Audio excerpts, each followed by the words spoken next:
Sebastien Bourdais made contact in the chicane, and the car is on fire. We've got the driver out of the car, and let's wait and see. Is that Sebastien Bourdais? That, I believe, that could be Yes, that is Sebastien Bourdais. This is exactly what we saw yesterday with Dario Franchitti and EJ Viso.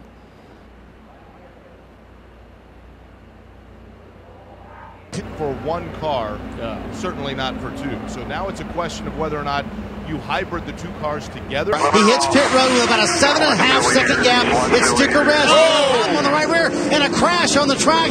This could pay a big dividend for Will Power as he leaves pit road. Well, Will Power has been bit by caution flags, and now this time this actually worked for Will Power. He was on pit road, just like you said, Marty, and he finally catches a break. He's been burned by this in the past, and they pit early, and he saved himself. Sebastien Bourdais and Joseph Newgarden involved in a crash, and finally a caution flag comes out. Here's a replay of what happened. Bourdais and Newgarden. Okay, side by side, trying to do the pass, repass.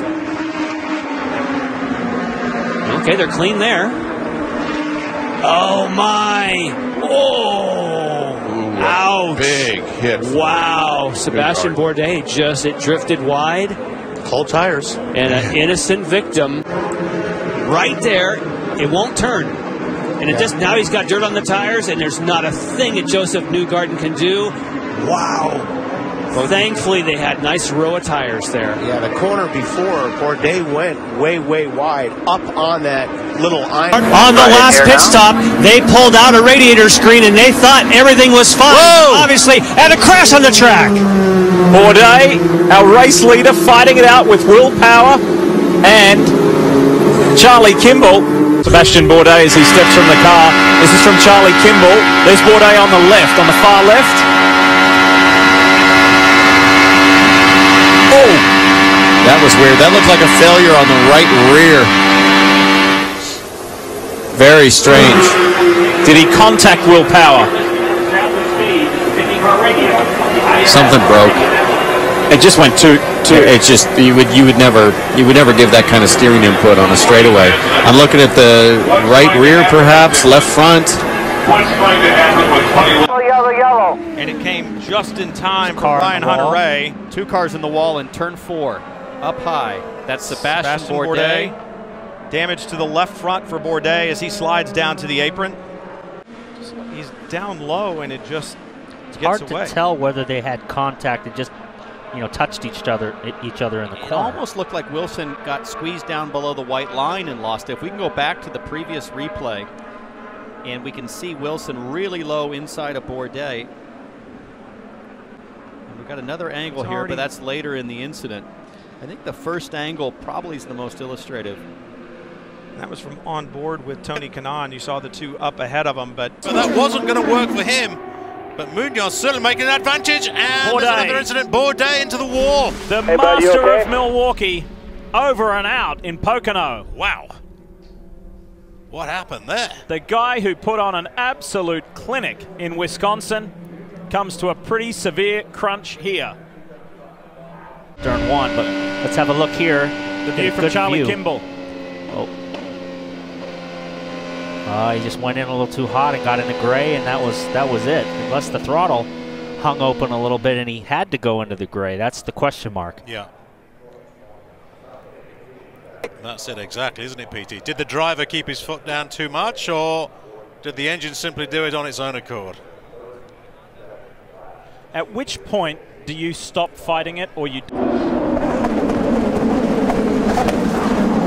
Trouble, cars into the outside wall. That's Sebastien Bourdais, and I believe that's Tony Kanaan. It is Kanaan, the other car. What ends up happening here is he's coming along, and he's going to turn around and just start to flare off to the right-hand side, just a small amount. Tony reacts, and the blue and white car goes towards the wall, ends up collecting Sebastien Bourdais. So Sebastien thought that he ended up having an opportunity to maybe go around the outside. He's right along now with Tony Kanaan. Let's watch this. So he thinks he's going to go around the outside. The 9 of Scott Dixon takes his space. And So he's got to move to the left. And you know how quick this is. Remember, we haven't been in the car for a couple of hours here, Eddie. All of a sudden, here we go. Watch this along with Sebastien Bourdais. He's got nowhere to go. He had nowhere to go, but he could have maybe anticipated the fact. But my goodness, he's flying around the race course. This is... Oh, he loses it! Oh, it's a huge shot. My goodness.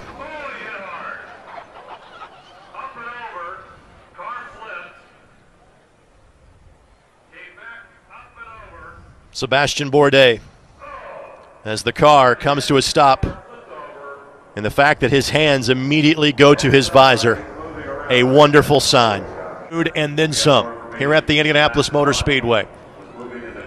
And he just rounds turn one, everything's looking good, but then on the entry to turn two, you'll see the rear end just snap loose a little bit on him in the middle of the corner. He tries to correct it, and that's what places the car at such an awful angle, that 45-degree angle there.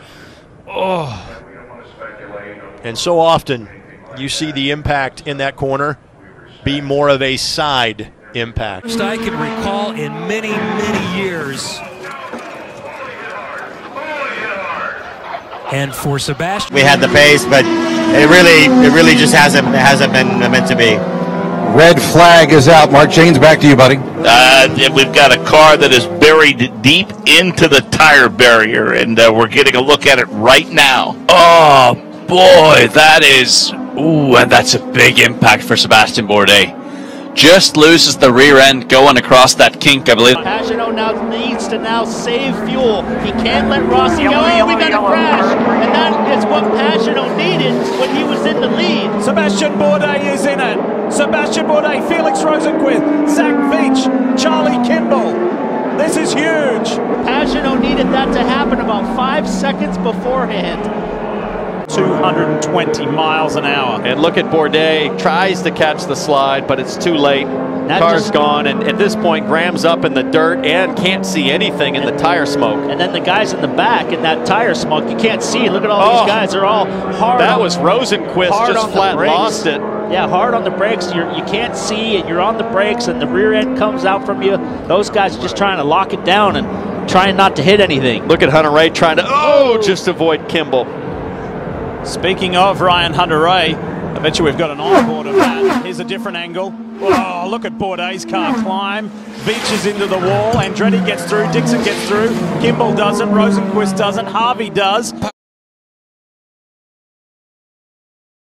the 12 car, Marty.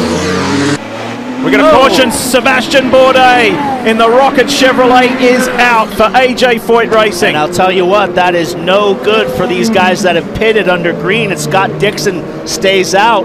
Break it down. Oh, he got hit. Newgard got hit by Newgard. Oh, that's a hard hit too. Terrible angle. That's a hard hit square on the gearbox, and that hurts when you back it into the wall straight on the gearbox. It'll literally knock the wind out of you. Oh boy. Here is an onboard view from Joseph Newgarden's Expel Chevrolet.